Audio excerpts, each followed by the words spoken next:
The Adventures of Sherlock Holmes by Arthur Conan Doyle. Chapter 8. The Adventure of the Speckled Band. On glancing over my notes of the 70-odd cases in which I have during the last 8 years studied the methods of my friend Sherlock Holmes, I find many tragic, some comic, a large number merely strange, but none commonplace, for, working as he did rather for the love of his art than for the acquirement of wealth, he refused to associate himself with any investigation which did not tend towards the unusual, and even the fantastic. Of all these varied cases, however, I cannot recall any which presented more singular features than that which was associated with the well-known Surrey family of the Roylotts of Stoke Moran. The events in question occurred in the early days of my association with Holmes, when we were sharing rooms as bachelors in Baker Street. It is possible that I might have placed them upon record before, but a promise of secrecy was made at the time, from which I have only been free during the month by the untimely death of the lady to whom the pledge was given. It is perhaps as well that the facts should now come to light, for I have reasons to know that there are widespread rumours as to the death of Dr. Grimesby Roylott, which tend to make the matter even more terrible than the truth. It was early in April in the year '83 that I woke one morning to find Sherlock Holmes standing, fully dressed, by the side of my bed. He was a late riser as a rule, and as the clock on the mantelpiece showed me that it was only 7:15, I blinked up at him in some surprise, and perhaps just a little resentment, for I was myself regular in my habits. "Very sorry to knock you up, Watson," said he, "but it's the common lot this morning. Mrs. Hudson has been knocked up. She retorted upon me, and I on you." "What is it then, a fire?" "No, a client. It seems that a young lady has arrived in a considerable state of excitement, who insists upon seeing me. She is waiting now in the sitting-room. Now, when young ladies wander about the metropolis at this hour of the morning, and knock sleepy people up out of their beds, I presume that it is something very pressing which they have to communicate. Should it prove to be an interesting case, you would, I am sure, wish to follow it from the outset. I thought, at any rate, that I should call you and give you the chance." "My dear fellow, I would not miss it for anything." I had no keener pleasure than in following Holmes in his professional investigations, and in admiring the rapid deductions, as swift as intuition, and yet always founded on a logical basis, with which he unravelled the problems which were submitted to him. I rapidly threw on my clothes, and was ready in a few minutes to accompany my friend down to the sitting-room. A lady dressed in black and heavily veiled, who had been sitting in the window, rose as we entered. "Good morning, madam," said Holmes cheerily. "My name is Sherlock Holmes. This is my intimate friend and associate, Dr. Watson, before whom you can speak as freely as before myself. Ha! I'm glad to see that Mrs. Hudson has had the good sense to light the fire. Pray draw up to it, and I shall order you a cup of hot coffee, for I observe that you are shivering." "It is not cold which makes me shiver," said the woman in a low voice, changing her seat as requested. "What then?" "It is fear, Mr. Holmes. It is terror." She raised her veil as she spoke, and we could see that she was indeed in a pitiable state of agitation, her face all drawn and grey, with restless frightened eyes, like those of some hunted animal. Her features and figure were those of a woman of 30, but her hair was shot with premature grey, and her expression was weary and haggard. Sherlock Holmes ran her over with one of his quick, all-comprehensive glances. "You must not fear," said he soothingly, bending forward and patting her forearm. "We shall soon set matters right, I have no doubt. You have come in by train this morning, I see." "You know me, then?" "No, but I observed the second half of a return ticket in the palm of your left glove. You must have started early, and yet you had a good drive in a dog-cart along heavy roads before you reached the station." The lady gave a violent start, and stared in bewilderment at my companion. "There is no mystery, my dear madam," said he, smiling. "The left arm of your jacket is spattered with mud in no less than 7 places. The marks are perfectly fresh. There is no vehicle save a dog-cart which throws up mud in that way, and then only when you sit on the left-hand side of the driver." "Whatever your reasons may be, you are perfectly correct," said she. "I started from home before 6, reached Leatherhead at 20 past, and came in by the first train to Waterloo." Sir, I can stand this strain no longer. I shall go mad if it continues. I have no one to turn to, none save only one who cares for me, and he, poor fellow, can be of little aid. I've heard of you, Mr. Holmes. I have heard of you from Mrs. Farintosh, whom you helped in the hour of her sore need. It was from her that I had your address. Oh, sir, do you not think that you could help me too, and at least throw a little light through the dense darkness which surrounds me? At present it is out of my power to reward you for your services, but in a month or 6 weeks I shall be married, with the control of my own income, and then at least you shall not find me ungrateful." Holmes turned to his desk, and, unlocking it, drew out a small case-book, which he consulted. "Farintosh," said he. "Ah, yes, I recall the case. It was concerned with an opal tiara. I think it was before your time, Watson. I can only say, madam, that I shall be happy to devote the same care to your case as I did to that of your friend. As to reward, my profession is its own reward, but you are at liberty to defray whatever expenses I may be put to, at the time which suits you best. And now I beg that you will lay before us everything that may help us in forming an opinion on the matter." "Alas!" replied our visitor, "the very horror of my situation lies in the fact that my fears are so vague, and my suspicions depend so entirely upon small points, which might seem trivial to another, that even he to whom of all others I have a right to look for help and advice looks upon all that I tell him about it as the fancies of a nervous woman. He does not say so, but I can read it from his soothing answers and averted eyes. But I have heard, Mr. Holmes, that you can see deeply into the manifold wickedness of the human heart. You may advise me how to walk amid the dangers which encompass me." "I am all attention, madam." "My name is Helen Stoner, and I am living with my stepfather, who is the last survivor of one of the oldest Saxon families in England, the Roylotts of Stoke Moran, on the western border of Surrey." Holmes nodded his head. "The name is familiar to me," said he. "The family was at one time the richest in England, and the estates extended over the borders into Berkshire in the north and Hampshire in the west. In the last century, however, 4 successive heirs were of a dissolute and wasteful disposition, and the family ruin was eventually completed by a gambler in the days of the Regency. Nothing was left save a few acres of ground and the 200-year-old house, which is itself crushed under a heavy mortgage. The last squire dragged out his existence there, living the horrible life of an aristocratic pauper.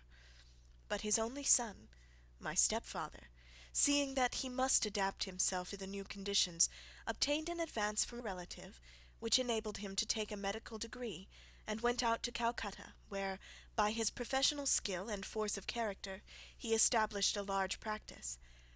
In a fit of anger, however, caused by some robberies which had been perpetrated in the house, he beat his native butler to death and narrowly escaped a capital sentence. As it was, he suffered a long term of imprisonment, and afterwards returned to England a morose and disappointed man. When Dr. Roylott was in India, he married my mother, Mrs. Stoner, the young widow of Major General Stoner of the Bengal Artillery. My sister Julia and I were twins, and we were only 2 years old at the time of my mother's remarriage. She had a considerable sum of money, not less than £1,000 a year, and this she bequeathed to Dr. Roylott entirely while we resided with him, with a provision that a certain annual sum should be allowed to each of us in the event of our marriage. Shortly after our return to England, my mother died. She was killed 8 years ago in a railway accident near Crewe. Dr. Roylott then abandoned his attempts to establish himself in practice in London, and took us to live with him in the old ancestral house at Stoke Moran. The money which my mother had left was enough for all our wants, and there seemed to be no obstacle to our happiness. But a terrible change came over our stepfather about this time.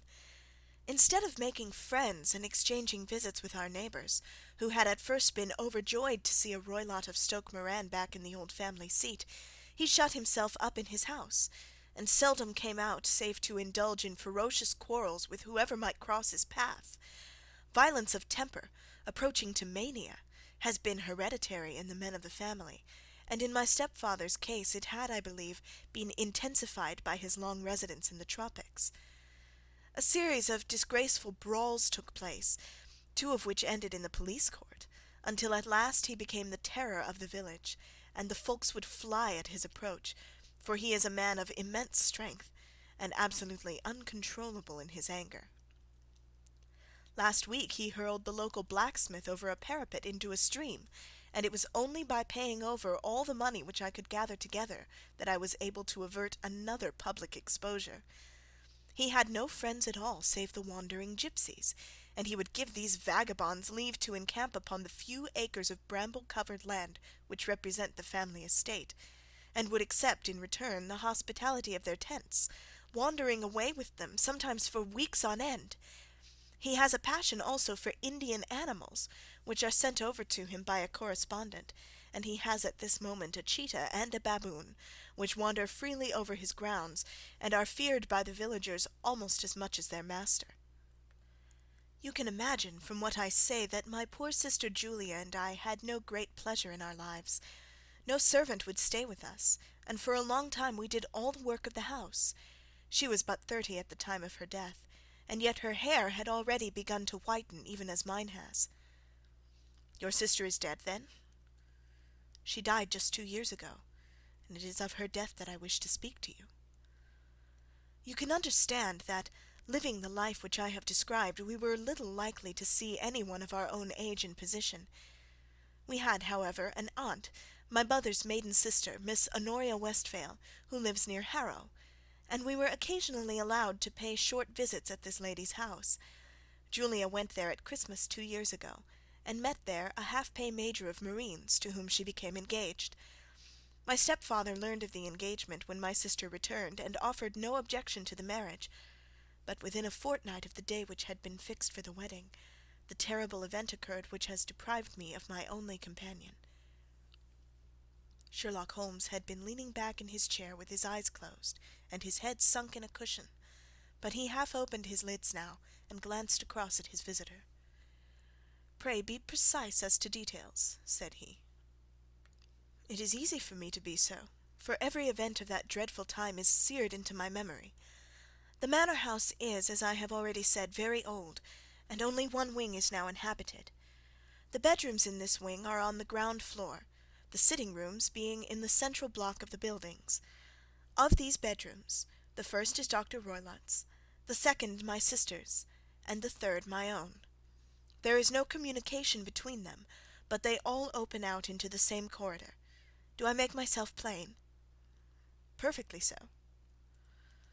"The windows of the 3 rooms open out upon the lawn. That fatal night Dr. Roylott had gone to his room early, though we knew that he had not retired to rest, for my sister was troubled by the smell of the strong Indian cigars which it was his custom to smoke. She left her room, therefore, and came into mine, where she sat for some time, chatting about her approaching wedding. At 11 o'clock she rose to leave me, but she paused at the door and looked back. "Tell me, Helen," said she, "have you ever heard any one whistle in the dead of the night?" "Never," said I. "I suppose that you could not possibly whistle yourself in your sleep?" "Certainly not. But why?" "Because during the last few nights I have always, about 3 in the morning, heard a low, clear whistle. I am a light sleeper, and it has awakened me. I cannot tell where it came from, perhaps from the next room, perhaps from the lawn. I thought that I would just ask you whether you'd heard it." "No, I have not. It must be those wretched gipsies in the plantation." "Very likely. And yet, if it were on the lawn, I wonder that you did not hear it also." "Ah, but I sleep more heavily than you." "Well, it is of no great consequence at any rate." She smiled back at me, closed my door, and a few moments later I heard her key turn in the lock. "Indeed," said Holmes. "Was it your custom always to lock yourselves in at night?" "Always." "And why?" "I think that I mentioned to you that the doctor kept a cheetah and a baboon. We had no feeling of security unless our doors were locked." "Quite so. Pray proceed with your statement." "I could not sleep that night. A vague feeling of impending misfortune impressed me. My sister and I, you will recollect, were twins, and you know how subtle are the links which bind 2 souls which are so closely allied. It was a wild night. The wind was howling outside, and the rain was beating and splashing against the windows. Suddenly, amid all the hubbub of the gale, there burst forth the wild scream of a terrified woman. I knew that it was my sister's voice. I sprang from my bed, wrapped a shawl around me, and rushed into the corridor. As I opened my door, I seemed to hear a low whistle, such as my sister described, and a few moments later a clanging sound, as if a mass of metal had fallen. As I ran down the passage, my sister's door was unlocked, and revolved slowly upon its hinges. I stared at it horror-stricken, not knowing what was about to issue from it.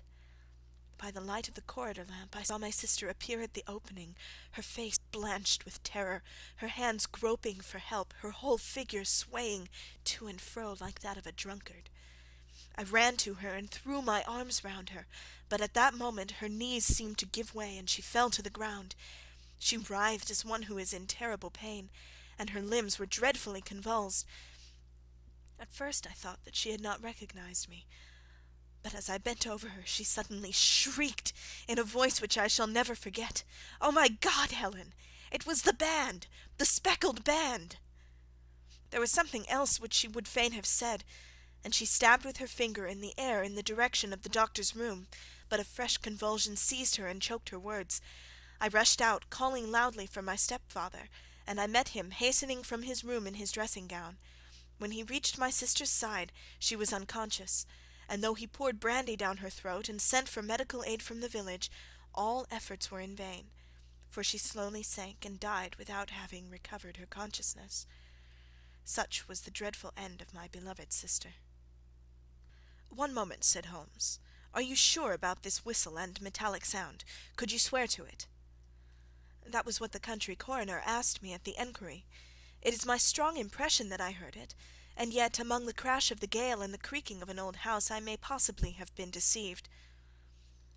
"Was your sister dressed?" "No, she was in her night-dress. In her right hand was found the charred stump of a match, and in her left a matchbox."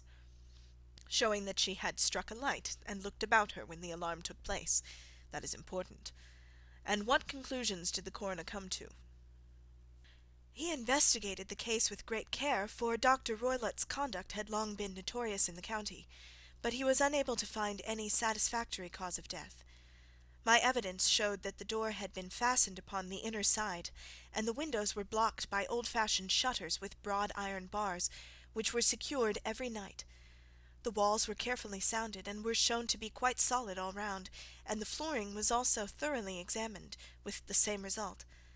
The chimney is wide, but it is barred up by 4 large staples. It is certain, therefore, that my sister was quite alone when she met her end. Besides, there were no marks of any violence upon her." "How about poison?" "The doctors examined her for it, but without success." "What do you think this unfortunate lady died of, then?" "It is my belief that she died of pure fear and nervous shock, though what it was that frightened her I cannot imagine." "Were there gipsies in the plantation at the time?" "Yes, there are nearly always some there." "Ah, and what did you gather from this allusion to a band, a speckled band?" "Sometimes I have thought that it was merely the wild talk of delirium, sometimes that it may have referred to some band of people, perhaps to those very gipsies in the plantation. I do not know whether the spotted handkerchief which so many of them wear over their heads might have suggested the strange adjective which she used." Holmes shook his head like a man who is far from being satisfied. "These are very deep waters," said he. "Pray go on with your narrative." 2 years have passed since then, and my life has been until lately lonelier than ever.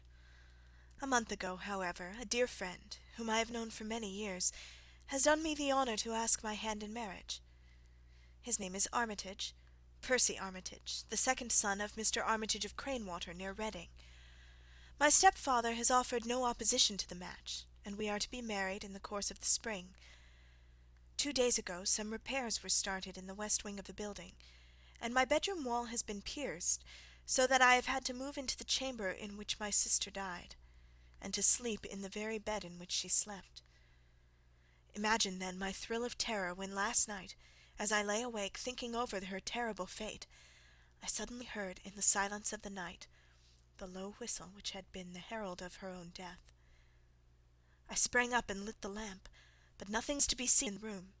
I was too shaken to go to bed again, however, so I dressed, and as soon as it was daylight I slipped down, got a dog-cart at the Crown Inn, which is opposite, and drove to Leatherhead, from whence I have come on this morning with the one object of seeing you and asking your advice." "You've done wisely," said my friend. "But have you told me all?"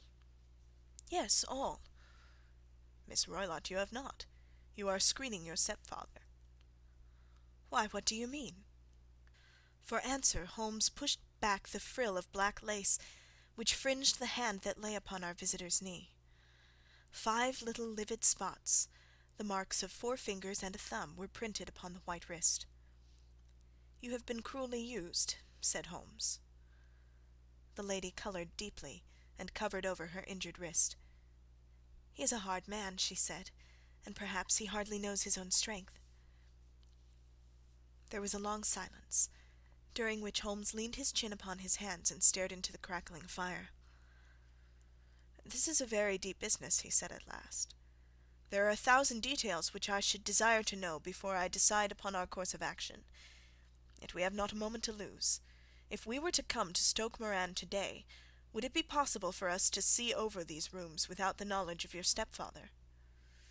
As it happens, he spoke of coming into town to-day upon some most important business. It is probable that he will be away all day, and that there would be nothing to disturb you. We have a housekeeper now, but she's old and foolish, and I could easily get her out of the way." "Excellent.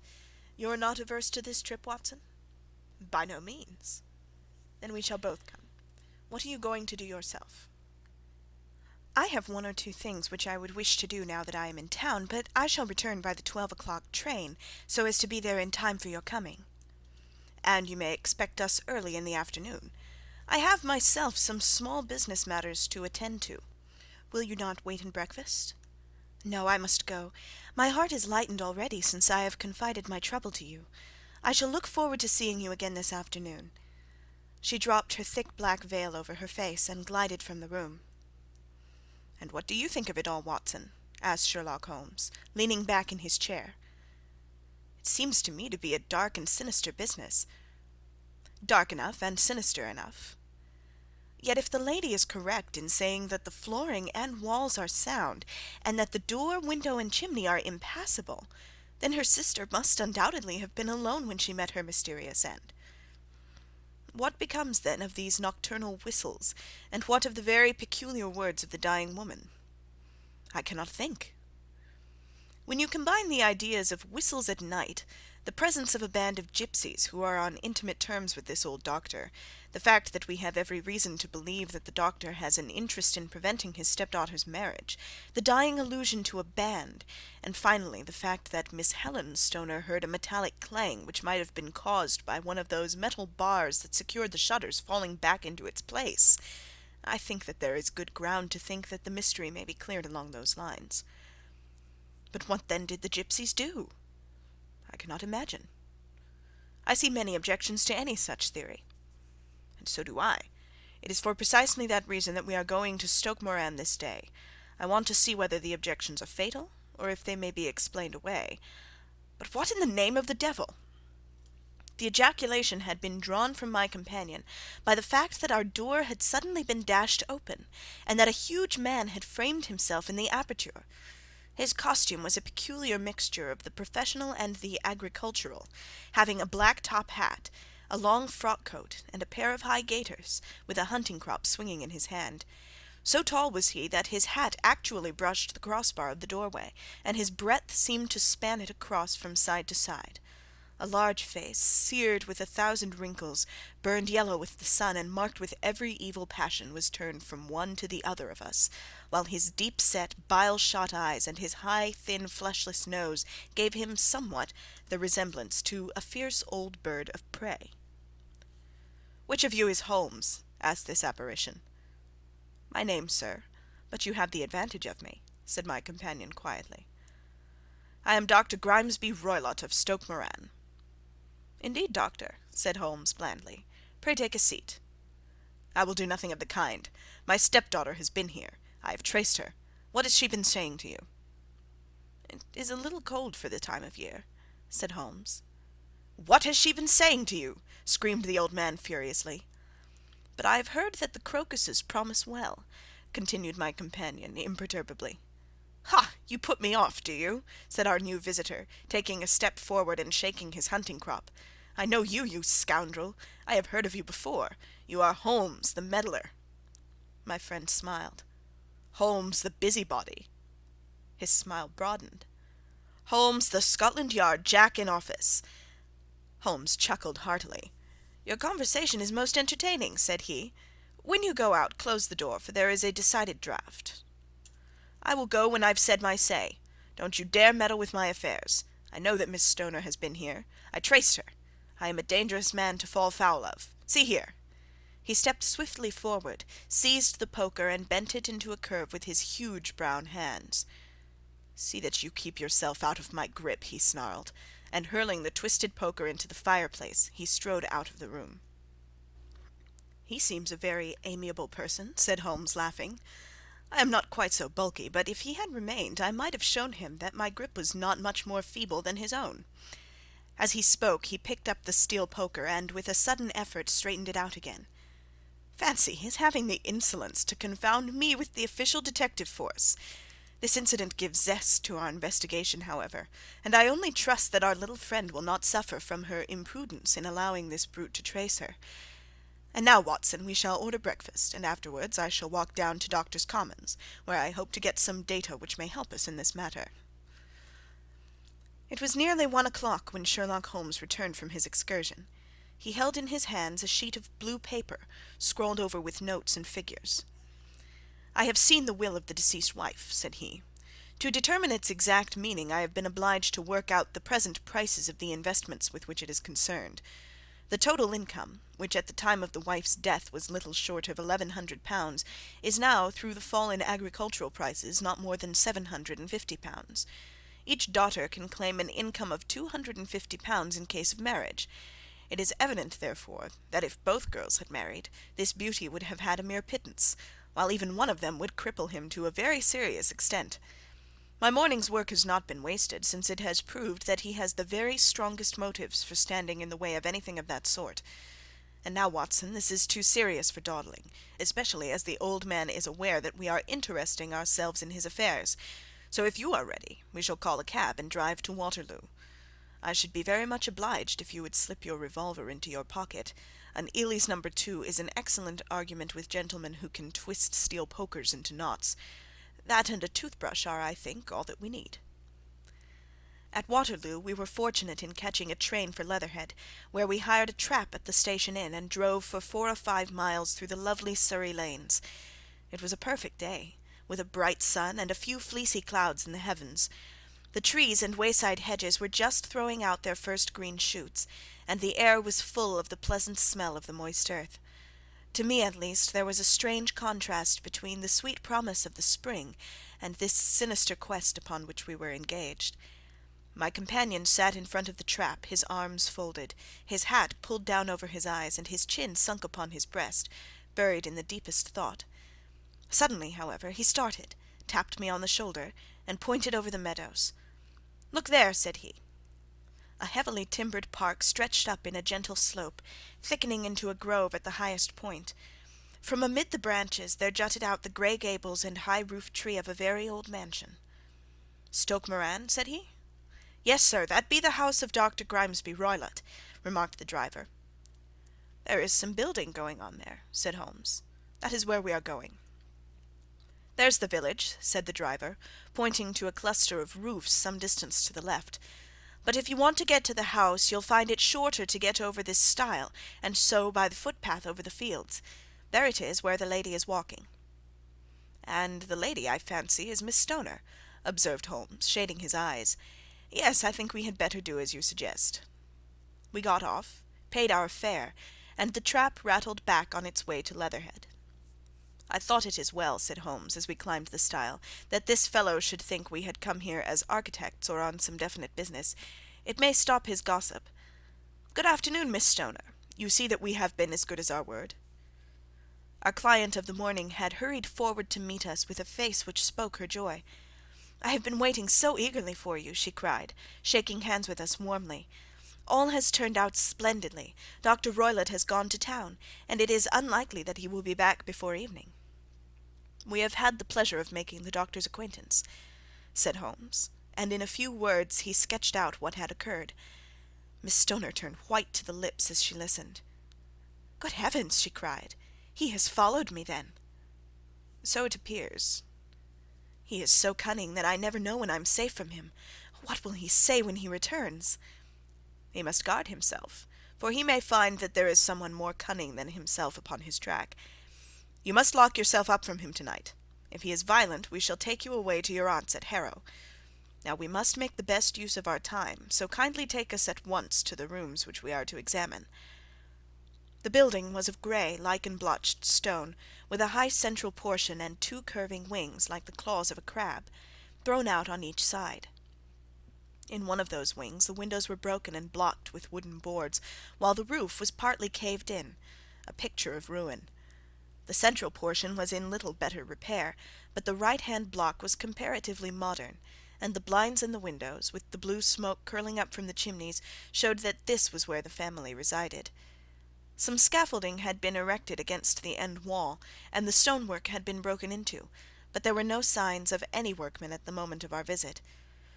Holmes walked slowly up and down the ill-trimmed lawn, and examined with deep attention the outsides of the windows.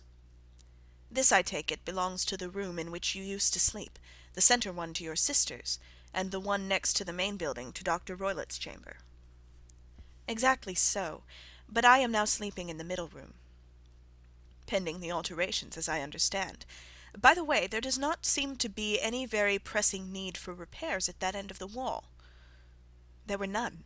I believe that it was an excuse to move me from my room." "Ah, that is suggestive. Now, on the other side of this narrow wing runs the corridor from which these three rooms open. There are windows in it, of course." "Yes, but very small ones, too narrow for any one to pass through." "As you both locked your doors at night, your rooms were unapproachable from that side. Now would you have the kindness to go into your room and bar your shutters?" Miss Stoner did so, and Holmes, after a careful examination through the open window, endeavoured in every way to force the shutter open, but without success. There was no slit through which a knife could be passed to raise the bar. Then with his lens he tested the hinges, but they were of solid iron, built firmly into the massive masonry. "Hum," said he, scratching his chin in some perplexity. "My theory certainly presents some difficulties. No one could pass these shutters if they were bolted. Well, we shall see if the inside throws any light upon the matter." A small side door led into the whitewashed corridor from which the three bedrooms opened.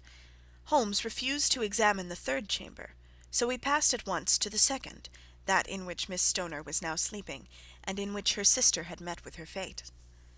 It was a homely little room, with a low ceiling and a gaping fireplace, after the fashion of old country houses. A brown chest of drawers stood in one corner, a narrow white counterpaned bed in another, and a dressing-table on the left-hand side of the window. These articles, with two small wicker-work chairs, made up all the furniture in the room save for a square of Wilton carpet in the centre. The boards round and the panelling of the walls were of brown worm-eaten oak, so old and discoloured that it may have dated from the original building of the house. Holmes drew one of the chairs into a corner and sat silent, while his eyes travelled round and up and down, taking in every detail of the apartment. "Where does that bell communicate with?" he asked at last, pointing to a thick bell-rope which hung down beside the bed, the tassel actually lying upon the pillow. "It goes to the housekeeper's room." "It looks newer than the other things." "Yes, it was only put there a couple of years ago." "Your sister asked for it, I suppose?" "No, I never heard of her using it. We used always to get what we wanted for ourselves." "Indeed, it seemed unnecessary to put so nice a bell-pull there. You will excuse me for a few minutes while I satisfy myself as to this floor." He threw himself down upon his face, with his lens in his hand, and crawled swiftly backward and forward, examining minutely the cracks between the boards. Then he did the same with the woodwork with which the chamber was panelled. Finally he walked over to the bed and spent some time in staring at it and in running his eye up and down the wall. Finally he took the bell-rope in his hand and gave it a brisk tug. "Why, it's a dummy," said he. "Won't it ring?" "No, it is not even attached to a wire. This is very interesting. You can see now that it is fastened to a hook just above where the little opening for the ventilator is." "How very absurd! I never noticed that before." "Very strange," muttered Holmes, pulling at the rope. "There are one or two singular points about this room. For example, what a fool a builder must be to open a ventilator into another room, when, with the same trouble, he might have communicated with the outside air." "That is also quite modern," said the lady. "Done about the same time as the bell rope," remarked Holmes. "Yes, there were several little changes carried out about that time." "They seem to have been of a most interesting character. Dummy bell ropes, and ventilators which do not ventilate. With your permission, Miss Stoner, we shall now carry our researches into the inner apartment." Dr. Grimesby Roylott's chamber was larger than that of his stepdaughter, but was as plainly furnished. A camp bed, a small wooden shelf full of books, mostly of a technical character, an armchair beside the bed, a plain wooden chair against the wall, a round table, and a large iron safe were the principal things which met the eye. Holmes walked slowly round and examined each and all of them with the keenest interest. "What's in here?" he asked, tapping the safe. "My stepfather's business papers." "Oh, you have seen inside, then?" "Only once, some years ago. I remember that it was full of papers." "There isn't a cat in it, for example?" "No, what a strange idea!" "Well, look at this." He took up a small saucer of milk which stood on the top of it. "No, we don't keep a cat, but there is a cheetah and a baboon."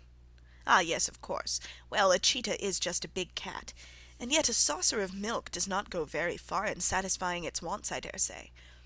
There is one point which I should wish to determine." He squatted down in front of the wooden chair and examined the seat of it with the greatest attention.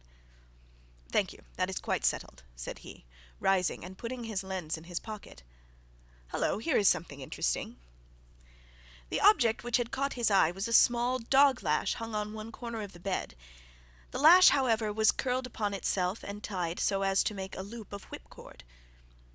"What do you make of that, Watson?" "It's a common enough lash, but I don't know why it should be tied." "That is not quite so common, is it? Ah me, it's a wicked world, and when a clever man turns his brains to crime it is the worst of all. I think that I have seen enough now, Miss Stoner, and with your permission we shall walk out upon the lawn." I have never seen my friend's face so grim or his brow so dark as it was when we turned from the scene of this investigation. We had walked several times up and down the lawn, neither Miss Stoner nor myself liking to break in upon his thoughts before he roused himself from his reverie. "It is very essential, Miss Stoner," said he, "that you should absolutely follow my advice in every respect." "I shall most certainly do so." "The matter is too serious for any hesitation. Your life may depend upon your compliance." "I assure you that I am in your hands." "In the first place, both my friend and I must spend the night in your room." Both Miss Stoner and I gazed at him in astonishment. "Yes, it must be so. Let me explain. I believe that that is the village inn over there." "Yes, that is the Crown." "Very good. Your windows would be visible from there?" "Certainly." "You must confine yourself to your room on pretence of a headache when your stepfather comes back. Then, when you hear him retire for the night, you must open the shutters of your window, undo the hasp, put your lamp there as a signal to us, and then withdraw quietly with everything which you are likely to want into the room which you used to occupy. I have no doubt that, in spite of the repairs, you could manage there for one night." "Oh yes, easily." "The rest you will leave in our hands." "But what will you do?" "We shall spend the night in your room, and we shall investigate the cause of this noise which has disturbed you." "I believe, Mr. Holmes, that you have already made up your mind," said Miss Stoner, laying her hand upon my companion's sleeve. "Perhaps I have." "Then for pity's sake tell me what was the cause of my sister's death." "I should prefer to have clearer proofs before I speak." "You can at least tell me whether my own thought is correct, and if she died from some sudden fright." "No, I do not think so. I think that there was probably some more tangible cause. And now, Miss Stoner, we must leave you, for if Dr. Roylott returned and saw us, our journey would be in vain. Good bye, and be brave, For if you will do what I have told you, you may rest assured that we shall soon drive away the dangers that threaten you."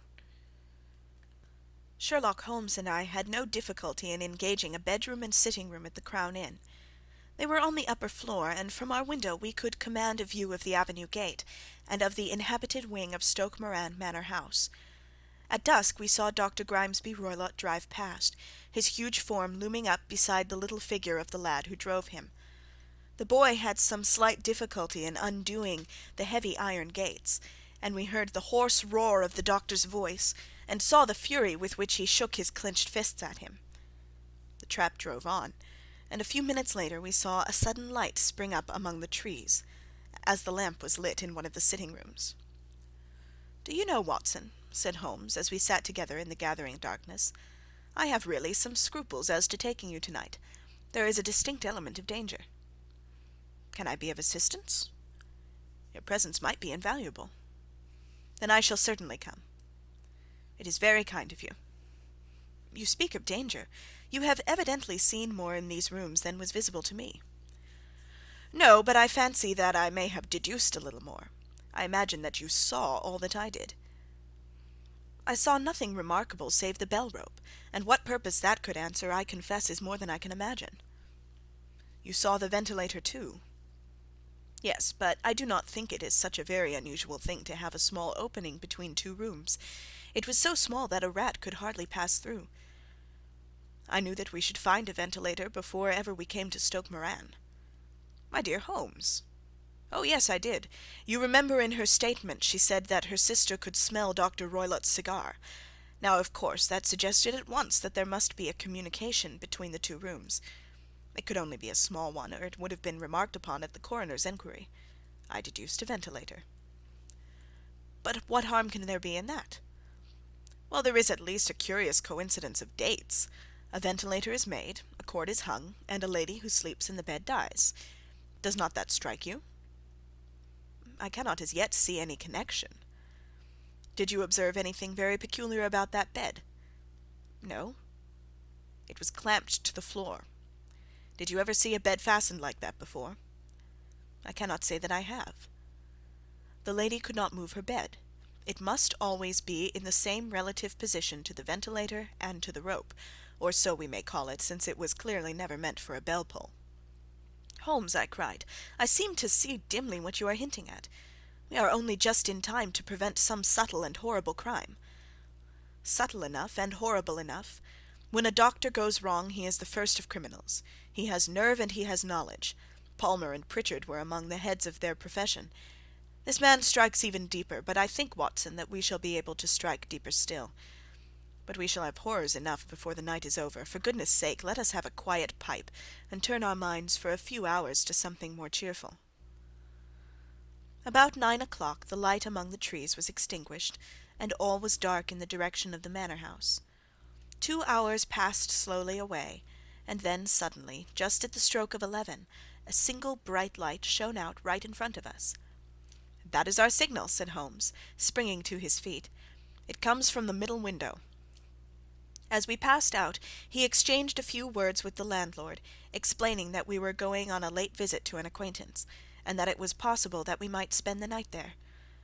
A moment later we were out on the dark road, a chill wind blowing in our faces, and one yellow light twinkling in front of us through the gloom to guide us on our sombre errand. There was little difficulty in entering the grounds, for unrepaired breaches gaped in the old park wall. Making our way among the trees, we reached the lawn, crossed it, and were about to enter through the window, when out from a clump of laurel bushes there darted what seemed to be a hideous and distorted child, who threw itself upon the grass with writhing limbs, and then ran swiftly across the lawn into the darkness. "My God!" I whispered. "Did you see it?" Holmes was for the moment as startled as I. His hand closed like a vice upon my wrist in his agitation. Then he broke into a low laugh, and put his lips to my ear. "It is a nice household," he murmured. "That is the baboon." I had forgotten the strange pets which the doctor affected. There was a cheetah too. Perhaps we might find it upon our shoulders at any moment. I confess that I felt easier in my mind when, after following Holmes's example and slipping off my shoes, I found myself inside the bedroom. My companion noiselessly closed the shutters, moved the lamp onto the table, and cast his eyes round the room. All was as we had seen it in the daytime. Then, creeping up to me, and making a trumpet of his hand, he whispered into my ear again so gently that it was all that I could do to distinguish the words, "The least sound would be fatal to our plans." I nodded to show that I had heard. "We must sit without light. He would see it through the ventilator." I nodded again. "Do not go asleep. Your very life may depend upon it. Have your pistol ready in case we should need it. I will sit on the side of the bed, and you in that chair." I took out my revolver and laid it on the corner of the table. Holmes had brought up a long thin cane, and this he placed upon the bed beside him. By it he laid the box of matches and the stump of a candle. Then he turned down the lamp, and we were left in darkness. How shall I ever forget that dreadful vigil? I could not hear a sound, not even the drawing of a breath, and yet I knew that my companion sat open-eyed within a few feet of me, in the same state of nervous tension in which I was myself. The shutters cut off the least ray of light, and we waited in absolute darkness.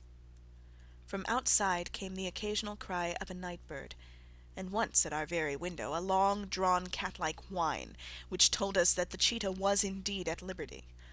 Far away we could hear the deep tones of the parish clock, which boomed out every quarter of an hour. How long they seemed, those quarters! 12 struck, and 1, and 2, and 3, and still we sat waiting silently for whatever might befall.